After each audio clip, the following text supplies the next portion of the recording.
9 de julho de 1932.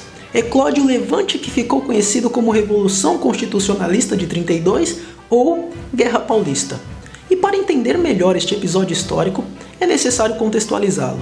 Certamente você já ouviu falar na política do café com leite, período histórico do nosso país que ficou caracterizado pelo revezamento de poder político e econômico entre os estados de São Paulo e Minas Gerais. Este revezamento se dava através do cargo de presidente da República, ora com os mineiros, ora com os paulistas.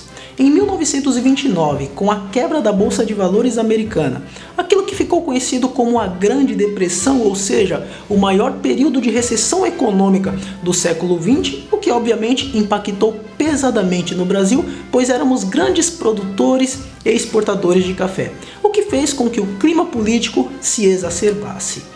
Em 1930 nós tivemos eleições gerais para a presidência da República. São Paulo, que por sua vez deveria passar o bastão de poder para Minas Gerais, decide então lançar o seu próprio candidato, Júlio Prestes.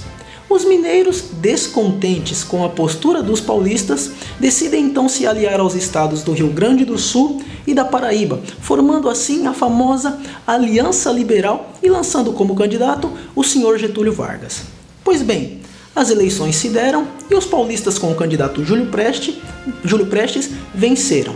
Getúlio Vargas, não aceitando o resultado das eleições, decide dar um golpe de Estado, aquilo que ficou conhecido historicamente como Golpe de 30.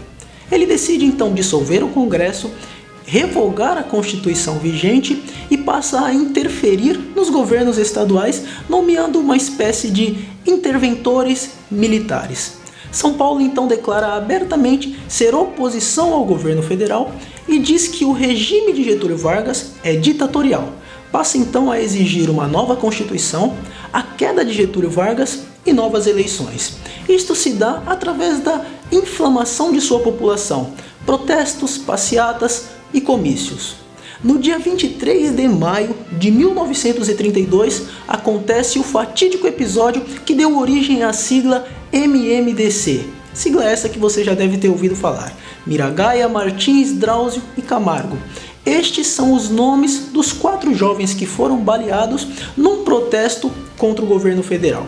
São Paulo então passa a utilizar a imagem destes jovens mártires para inflamar a sua população a aderir à luta armada. No dia 9 de julho de 1932, São Paulo tinha um exército de aproximadamente 40 mil soldados e a guerra começa. São Paulo acreditava que teria ajuda de estados como Mato Grosso e a própria Minas Gerais. As forças do governo federal somavam quase 100 mil homens e a guerra eclodiu. A ajuda que São Paulo esperava não se concretizou e São Paulo perdeu uma guerra que durou aproximadamente 3 meses. No dia 2 de outubro de 1932, as forças paulistas se entregaram às forças do governo federal. Algumas fontes dizem que o número de mortes está entre 600 e 800 homens. Não se sabem ao certo. Fato é que em 1934, Getúlio Vargas promulga uma nova Constituição e, de certa forma, aquilo pelo qual os paulistas lutaram se concretizou 2 anos depois. Vale dizer que 2 datas que nós tratamos aqui nesse vídeo hoje dão nome a 2 vias importantíssimas da capital paulista: a 23 de maio e a 9 de julho. Você já deve ter andado por lá. Se você hoje for lá no Parque do Ibirapuera, você vai ter acesso a um monumento chamado Obelisco. É o maior monumento em altura do estado de São Paulo, um mausoléu. Lá estão sepultados os corpos destes combatentes que lutaram nesta guerra e também dos 4 jovens mártires, MMDC. É isso aí.